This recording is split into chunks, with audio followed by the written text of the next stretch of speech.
Tiana, co-owner of Foxfire Photo. I wanted to tell you a little bit about my business and how I got started.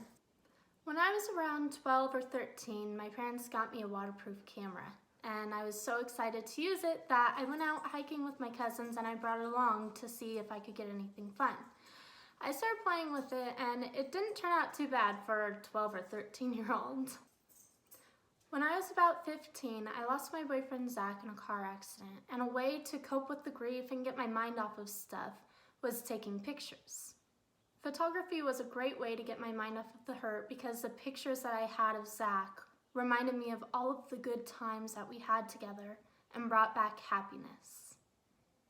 I started going to Universal Gymnastics to take pictures of the gymnasts and a spring break camp going on there.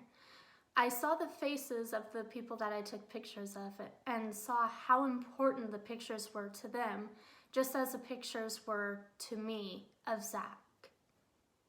Well, friends and family started to see what I took of the gymnasts and spring break kids, and they wanted me to take pictures of them too. After other people saw the work that I had done for my friends and family, they wanted me to start taking pictures for them. And my business just kind of grew from there on, naturally. The more clients that I got, the more it became a reality that I could actually make this a business and continue doing what I love. I felt inadequate though because I never actually took college classes or any other kind of photography class. I ended up just looking stuff up on my own, and it was quite a struggle.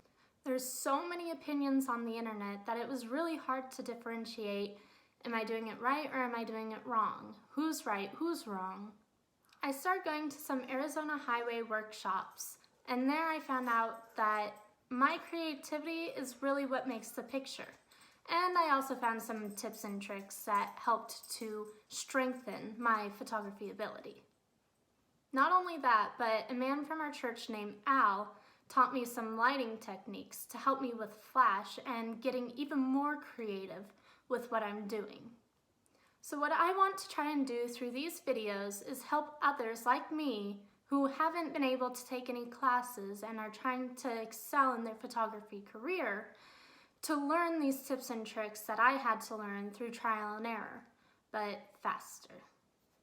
So I think that just about wraps everything up, and I really hope that you guys come back and watch my videos. Bye!